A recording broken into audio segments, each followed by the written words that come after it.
Welcome back to Trading Hour on CNBC-TV18. Now let's shift focus and put the spotlight on Tata Motors, as Tata Motors tells CNBC-TV18 that they are preparing alternates for exports amidst the volatile geopolitical situation. My colleague Parikshit caught up with Executive Director of the company, Girish Wagh, and began by asking about the much-anticipated demerger. Listen in to excerpts from that conversation. Entire demerger process is going as per the announced timeline. We've had received the shareholder approval also. Now we are looking forward to NCLT approval. And I think during this calendar year, we should have the demerger happening and both the companies listing separately. Okay. Now, in terms of how this is going to help the passenger vehicle business, which will be housing both Tata Motors and JLR, and the commercial vehicle business, which will be a separate entity, different brokerages and analysts have said that this will simplify the structure but will not lead to any material unlocking of value. How would you address those concerns? So I think the value generation is finally going to be basis how do both the businesses deliver their strategy, right? And to speak about the commercial vehicles, we have in the recently concluded Investor Day laid out our strategy for the next 5 years, the aspiration to grow, and what are the various avenues that we are looking at, not just to grow the revenue, but also how do we achieve resilient financial margins as we go ahead, deliver strong return on capital employed, as also robust free cash flows. So I think once we start delivering these kind of results on a year-on-year basis, quarter-on-quarter basis, that is something that should lead to value creation.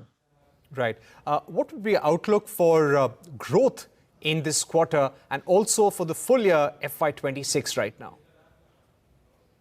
So FY26, I'm still looking at a single-digit growth happening across the segments. And within that, I'm more bullish on the buses and vans, followed by the heavy commercial vehicles. So I think these are the two segments where we should see higher growth. But at an overall commercial vehicle industry level, we should see single-digit growth.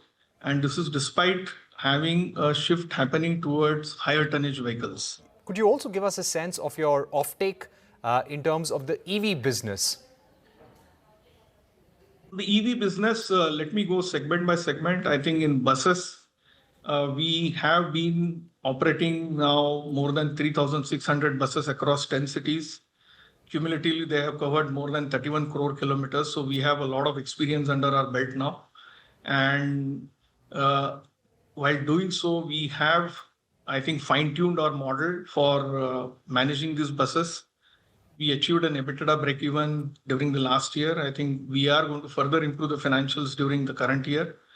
And we also have been discussing with the government agencies on two aspects. One is the payment security mechanism.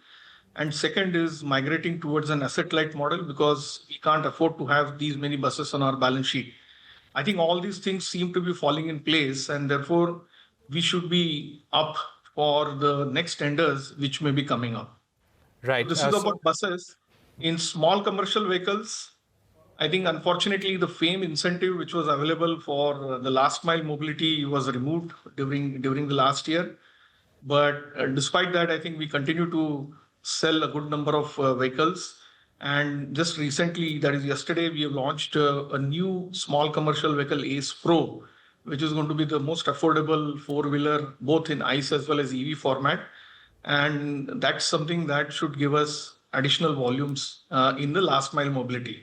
In addition to that, in bigger trucks, we are discussing with specific set of customers in cement, steel, and port kind of end-use applications to deploy specific heavy trucks for their restricted kind of an application. So that's the progress which is happening on electrification.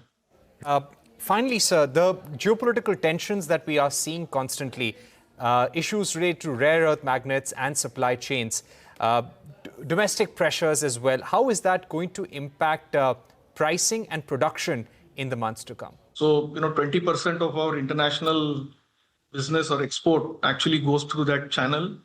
So that's something that we are keeping a track of, and also then creating alternate routes by which we can reach our vehicles to Middle East. But I think as of now, we are keeping a track of this.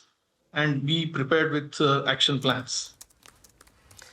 Interesting conversation there with the management of Tata Motors. Take a short break. Just as we do that, some good news for our viewers. India's business news leader is now just a click away, and that is CNBC TV18's all-new app, where you get breaking news, in-depth articles and financial world updates right at your fingertips. You can download the app from the Apple Store or the Google Play Store, or even scan the QR code that comes up on your screens to download the app. Take a short break.